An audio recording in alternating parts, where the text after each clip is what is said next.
Hi friends, welcome to our channel Telugu info media. Helicopter money అంటే ఏంటి? దీనివల్ల ఏం జరుగుతుంది? దేశంలో కరోనా వైరస్ కారణంగా విధించిన లాక్డౌన్ కారణంగా పరిశ్రమలు మూతపడ్డాయి. వస్తు సేవల ఉత్పత్తి నిలిచిపోయింది. దీంతో ఆర్థిక వ్యవస్థపై తీవ్ర ప్రభావం అనేది పడుతోంది. 2020-21 ఆర్థిక సంవత్సరానికి దేశ జీడీపీ వృద్ధి రేటు 1.5% నుండి 2.8% మాత్రమే పెరగొచ్చని ప్రపంచ బ్యాంక్ అంచనా వేసింది. ఇలాంటి పరిస్థితుల్లో ఆర్థిక వ్యవస్థకు ఊతమిచ్చేందుకు హెలికాప్టర్ మనీ క్యూఈ ఆర్థిక విధానాలు చేపట్టాలని కొంతమంది నిపుణులు సూచిస్తున్నారు. దేశానికి ఉండే జీడీపీలో కొంత శాతం నిర్ణయించి ఆ బ్యాంకులు కేటాయిస్తాయి. ఆ నిధుల ద్వారా దేశం ఉన్న విపత్కర పరిస్థితుల నుంచి బయటపడతాయి. ఈ ప్రక్రియను ప్రస్తుతం అమెరికా ఫెడరల్ బ్యాంక్ ఆ దేశంలో 10% అంటే $2 ట్రిలియన్ ప్రకటించింది. బ్యాంక్ ఆఫ్ లండన్లోనూ యూకే జీడీపీలో నుంచి 15% క్యూఈ ఇచ్చింది. ఇక మనకు కూడా ఇప్పుడు ఆర్బీఐ నుంచి డబ్బు తీసుకోవడం తప్ప వేరే మార్గం లేదు. ఇక మన దేశం నిర్ధారించిన జీడీపీ సుమారు 203 లక్షల కోట్లు ఉంది.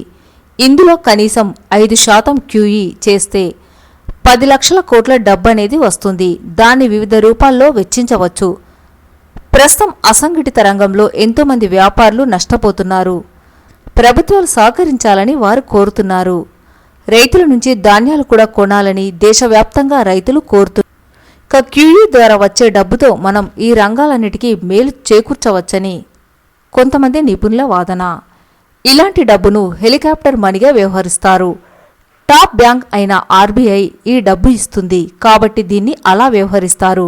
అమెరికాకు చెందిన ప్రఖ్యాత ఆర్థికవేత్త ఫ్రెడ్మ్యాన్ 1969 హెలికాప్టరీ మనీ విధానాన్ని ప్రతిపాదించాడు. 2002లో ఫెడరల్ రిజర్వ్ చైర్మన్ బెన్ బెర్నాండే దీన్ని ప్రాచుర్యంలోకి తీసుకువచ్చారు. ఈ విషయంలో మన దేశంలో ఆర్బీఐ కీలక పాత్ర.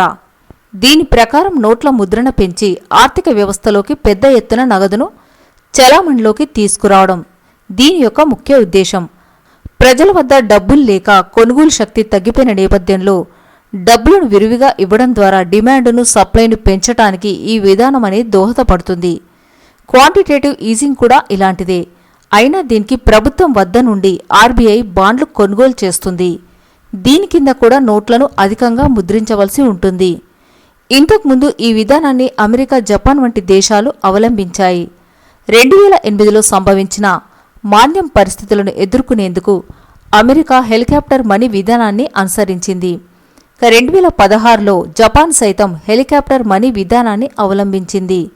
అయితే నోట్ల ముద్రణను ఎల్లప్పుడూ ఎందుకు చేపట్టకూడదనే ప్రశ్న తలెత్తవచ్చు సాధారణంగా మనలో. దేశంలో వస్తు సేవల ఉత్పత్తి ఆధారంగా నోట్లను ముద్రించి ఆర్బీఐ చలామణిలోకి తీసుకొస్తుంది. ఒకవేళ నిత్యం నోట్లను పెద్ద సంఖ్యలో ముద్రించి జనాలకు చేరవేస్తే కొన్నాళ్లకు దాని విలువ పడిపోయే ప్రమాదం ఉంది. ద్రవ్యోల్బణం భారీ స్థాయిలో పెరిగిపోతుంది. అందుకే ఆర్థిక వ్యవస్థ మందగమనం ఎదుర్కొనేటప్పుడు మళ్లీ దానికి ఊతమిచ్చేందుకు ఇలాంటి విధానాలు చేపడతారు. ఆర్థిక వ్యవస్థ సంక్షోభంలో ఉన్నప్పుడు ప్రజల ఖర్చును, వినియోగాన్ని పెంచడం కోసం ఆర్థిక వ్యవస్థ మెరుగవుతుందనే డబ్బు పంపిణీ చేయడాన్ని హెలికాప్టర్ మనీ అంటారు. ఆర్థిక సంక్షోభం తారాస్థాయి చేరుకున్నప్పుడు మాత్రమే దీన్ని ఒక తుది పరిష్కారంగా ఎంచుకోవాలని ఆర్థిక సూత్రాలు చెప్తున్నాయి. కానీ గతంలో హెలికాప్టర్ మనీ విధానాన్ని అమలు చేసిన ప్రతిసారి చెడు ఫలితాలు ఎదురయ్యాయి. హెలికాప్టర్ మనీ అనగానే జింబాబ్వే, వెనిజువెలా దేశాలు గుర్తుకొస్తాయి. ఈ దేశాల్లో హేతుబద్ధత లేకుండా నోట్లను ఎక్కువ సంఖ్యలో ముద్రించడంతో వాటి విలువ చిల్లర పెంకులకు కూడా కొరగాకుండా పోయింది. డాలర్, యూరోలు చలామణిలో ఉన్న అభివృద్ధి చెందిన దేశాల్లో కూడా రిజర్వ్ బ్యాంక్ నిర్హేతుకంగా నోట్ల ముద్రించడాన్ని పీడ కళలాంటి పిచ్చి పనిగానే చూస్తారు. అయితే ప్రస్తుతం కరోనా మహమ్మారి అందరి ఎదుట ఒక సవాల్గా నిలిచింది. ఈ పరిస్థితిలో హెలికాప్టర్ మనీ ఆలోచన తెరముందుకు వచ్చింది.